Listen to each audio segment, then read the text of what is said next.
Prostate gland, ये जो हमारे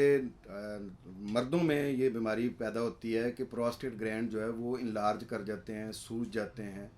उनकी ये जो सोजन है वो बहुत सारी कॉम्प्लिकेशंस पैदा करती है।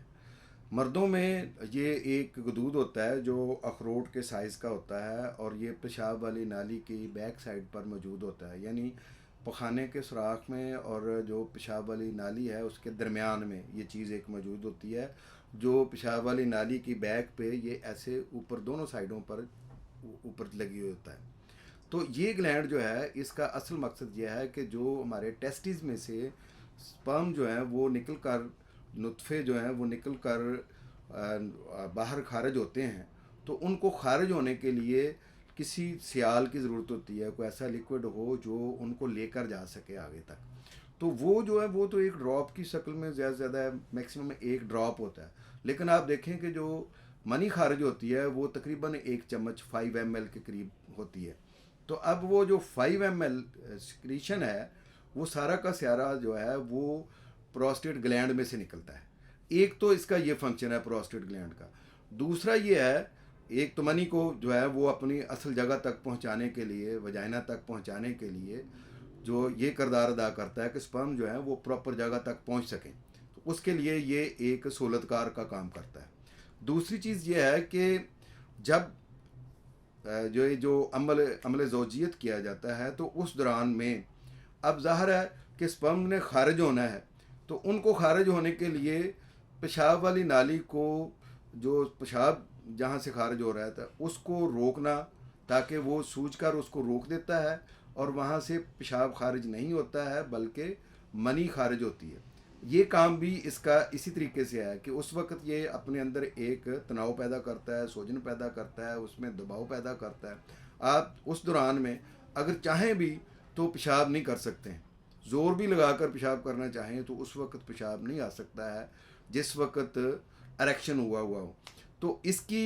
ये जो दो फंक्शन है ये तो एक बहुत अहम फंक्शन है। इसके अलावा ये भी है कि पेशाब को लाने में भी इसका किरदार है कि जब पेशाब को पूरे अपने पूरी धार के साथ, पूरे फ्लो के साथ आता है, तो इसका मतलब ये होता है कि वो अब जो प्रोस्टेट है वो अपने साइज़ में वापस आ गया है, तो तब ये होता है। अब आम तौर पर जो 40 साल से ऊपर मर्द हैं उनको, और बाद अब तो इससे कम उम्र में भी ये बीमारी लगना शुरू हो गई है, लेकिन आम तौर पर 40 से 50 साल के बाद जो हजरात हैं उनका प्रोस्टेट जो है वो सूज जाता है। सूजने के बाद फिर क्या होता है कि पेशाब के बहुत सारे मसाइल बनना शुरू हो जाते हैं, जिनसी कमज़ोरी शुरू हो जाती है। बल्कि जिनसी कमज़ोरी के हवाले से मुझे इसके अंदर ये एक बात याद आई कि मैंने ये देखा है कि दो किस्म के अफराद जो हैं मेरी प्रैक्टिस में, तकरीबन 27 सालों में मैंने ये देखा है कि दो किस्म के अफराद जो हैं उनमें ज़्यादातर प्रोस्टेट का मसला बनता है। एक वो लोग जो अपने सेक्स को इन्हांस करने के लिए मुख्तलिफ़ किस्म के टैबलेट, गोलियाँ खाते हैं, वैगरा टाइप जो चीज़ें हैं वो इस्तेमाल करते हैं, तो उसकी वजह से उनका प्रोस्टेट जो है वो हार्मोन्स जो हैं वो ज़्यादा अफराज करता है और ज़्यादा फूल जाता है, और उसके बाद फिर वो अपनी असल जगह पर आने में नाकाम रहता है।